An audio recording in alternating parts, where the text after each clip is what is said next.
लेह लद्दाख के हालात इस वक्त क्या हैं, ये सब आप देख रहे हैं। वहाँ पर आगजनी हुई, 4 लोगों की मौत होती है, 80 के लगभग लोग घायल हो जाते हैं। ये सब होने की वजह क्या है? लोग इसे तलाशने का प्रयास कर रहे हैं। कोई इसे नेपाल से जोड़ करके देख रहा है। बहरहाल जो प्रोटेस्ट लद्दाख में पिछले लंबे समय से सोनम वांगचुक कर रहे थे, उस प्रदर्शन को उन्होंने रोक दिया और वहाँ के यूथ को उन्होंने कहा कि शांति प्रिय प्रोटेस्ट करना था। जो भी हुआ ये निंदनीय है, ऐसा नहीं होना चाहिए था। लॉ स्टूडेंट मनवीर सिंह जो इस वक्त हमारे साथ हैं, वो इस सारे घटनाक्रम को कैसे देख रहे हैं, लेह लद्दाख में जो हुआ उसे वो कैसे देख रहे हैं। बहुत बहुत स्वागत है मनवीर हमारे प्रोग्राम में आपका। मनवीर, मुझे एक चीज़ बताइए, ये लेह लद्दाख में जो हुआ, आगजनी हुई, भाजपा का ऑफिस जला दिया गया, वहाँ 4 लोगों की मौत होती है और 80 के लगभग लोग जो हैं वो घायल होते हैं। इतना बड़ा ये हादसा हुआ, इसका कारण क्या मानते हैं और ये जो हो रहा है ये क्यों हुआ है? देखिए संसार जी, जो ये वॉयलेंस हुआ, जो ये प्रोटेस्ट वहाँ के लोगों ने करा, लद्दाख के लोगों ने, ये प्रोटेस्ट अब एक्सीड में आके ये उभर के इसलिए निकला, पर ये जो यही प्रोटेस्ट ये पिछले 6 सालों से चलता आ रहा है। पर उस टाइम सिर्फ वर्बल बातें होती थी, सीधा एडमिनिस्ट्रेशन के लोगों से बातें होती थी। जैसे कि अभी कुछ टाइम पहले हमने लद्दाख का भी, अभी वहाँ पे नेपाल का हमने इंसिडेंट देखा कि वहाँ के लोग फ्रस्ट्रेट होके, क्योंकि उनके भी वहाँ पे कई क्राइसिस चलते थे, कहीं के पॉलिटिक्स या किसी की वजह से उनको परेशानियों का सामना करना पड़ा वहाँ के लोगों को। उन्होंने भी अपनी पूरी ट्राई करी कि हम वर्बली तरीके से बैठ के बात करके सॉल्व कराए अपना मैटर, पर जैसे उनका मैटर सॉल्व नहीं हुआ, उन्होंने हड़ताल, वायलेंस के थ्रू अपनी बात मनाने की कोशिश करी, जिसकी वजह से वहां पे भी काफी जाने गई। पूरा टोटली वहां लॉस हो गया, इकोनॉमिक लॉस हुआ। वापिस से नेपाल कितना पीछे चला गया। वही सेम चीज लद्दाख में बनती आ रही है 2 दिन से, जैसे हम देख रहे हैं 1-2 दिन से, कि वहां के भी लोगों ने यही प्रोसेस, यही तरीका अपनाया कि जो 5 साल जो आर्टिकल 370 टूटने को 2019 में ये टूटा था आर्टिकल 370, तभी से ही जम्मू कश्मीर और लद्दाख में 2 माइंडसेट बन गए, जो एक इनके पक्ष में था और एक जो इनके अगेंस्ट था।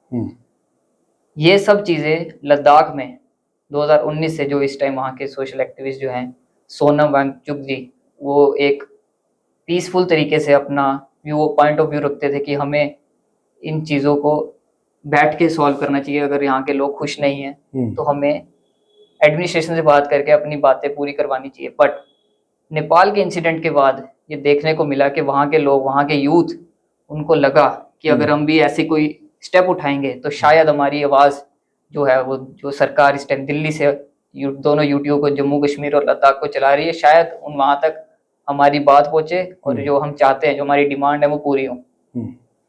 कुछ ऐसी खास डिमांड नहीं है जो कि जम्मू कश्मीर और खासकर लद्दाख जो इस टाइम हाईलाइट पे चल रहा है। उनकी डिमांड एक बेसिक डिमांड है, जो अपना कल्चर बचाना चाहते हैं।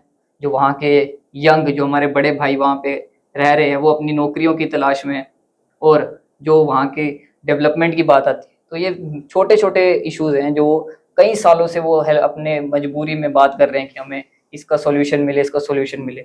लेकिन मनवीर, मैं रोक रहा हूँ आपको बीच में जी।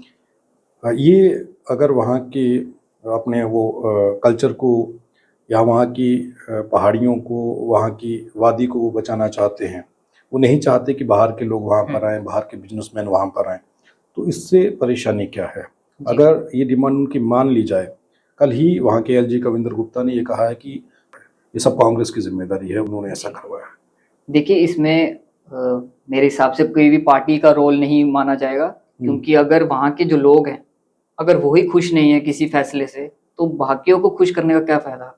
अब जो वहाँ के लोग हैं जिन्होंने वही रहना है, अब जो कोई लोग बाहर से घूमने आएंगे या कोई वहाँ पे इन्वेस्टमेंट के तौर पे जाएंगे, वो एज अ टेम्परेरी अपना सेटलमेंट करेंगे वहाँ पे, सिर्फ एज अ बिजनेस पर्सपेक्टिव से जाएंगे या अपने घूमने के टूरिज्म के उससे मोटिव से जाएंगे। पर जिन लोगों ने वहाँ रहना है, उनको पहले देखना चाहिए।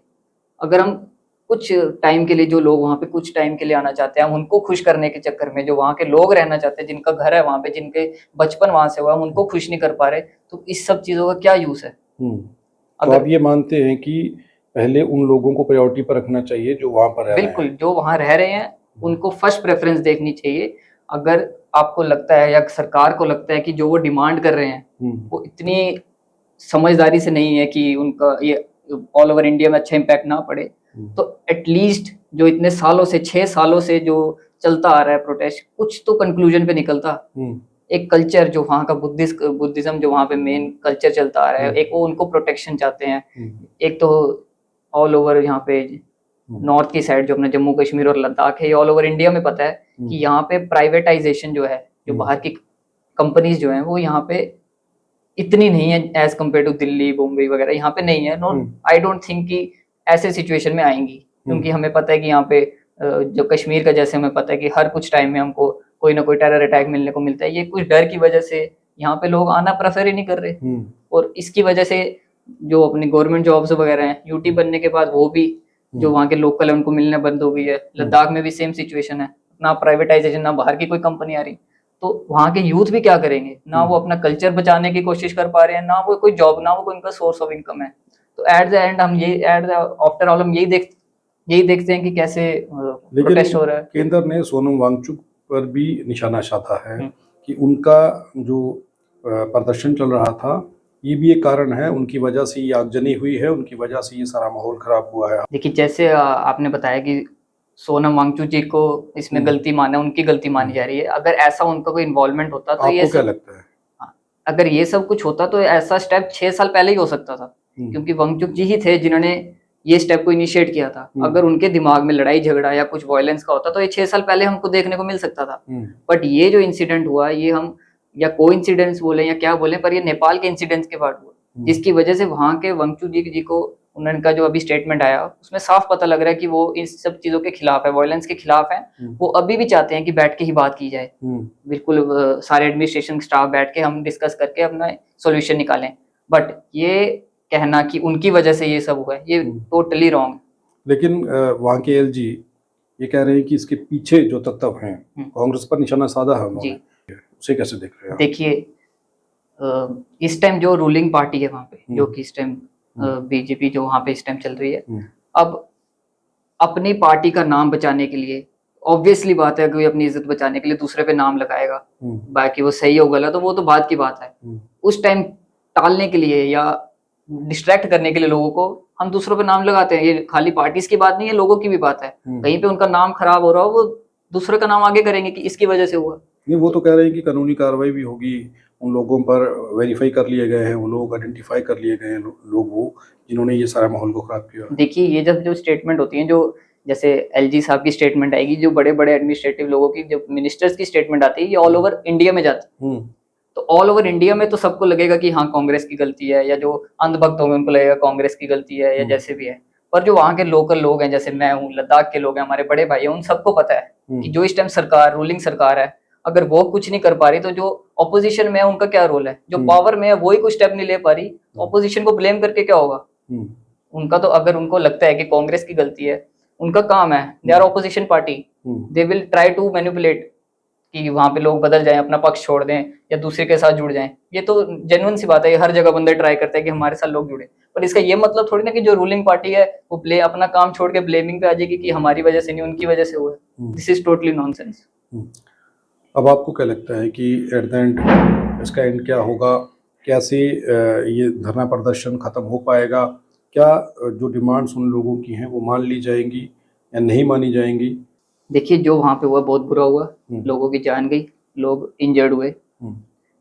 बट ये सब जो एक स्टेप हुआ है, ये काफी सारी ऐसी डिमांड्स जो उन्होंने करी हैं, ये सब जम्मू में भी लागू होती हैं।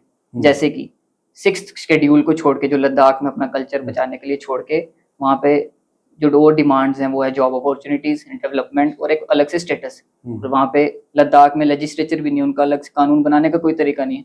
तो अगर जैसे कि अभी डेट आई थी कि अक्टूबर 6 को इस बात को वेरीफाई करके बैठ के देखा जाएगा इसको, तो अगर वहां से कोई अच्छा लद्दाख के पक्ष में कोई बात निकलती है कि जो वो चाहते हैं उनकी डिमांड पूरी हो, तो obviously direct effect Jammu Kashmir में पड़ेगा, खासकर जम्मू में, क्योंकि जम्मू के लोगों के दिमाग में और उनके माइंडसेट में ये है कि कश्मीर को ज्यादा प्रेफरेंस दी जाती है जम्मू से। ये ऑल ओवर इंडिया में, या जब मैं भी कहीं बाहर स्टेट्स में गया हूँ, घूमने भी गया हूँ, पढ़ने भी गया हूँ, तो ऐसी बात नहीं है। जम्मू कश्मीर का जब नाम आता है तो जम्मू को बाहर के लोग कश्मीर से ज्यादा रिकॉग्नाइज करते हैं, जम्मू का नाम हमेशा कम रहता है। कश्मीर, जम्मू, अगर मैं कहीं भी बोलूँ, मैं JNK से आया हूँ, वो उनको तारीफ ही मुंह से कश्मीर की निकलती है, वो बहुत सुंदर है।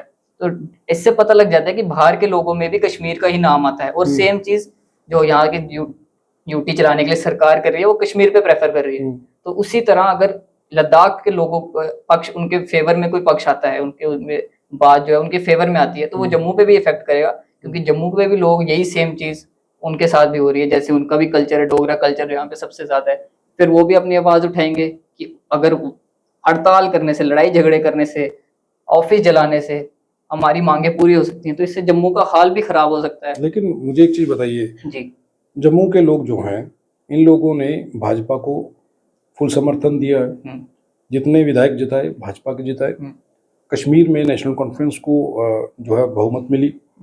तो ये लोग जो है ये भारत के साथ चलना पसंद करते हैं। मुझे नहीं लगता कि जम्मू के अंदर कैसे हालात होंगे जो लेह लद्दाख में हुआ, जो कश्मीर में होता है।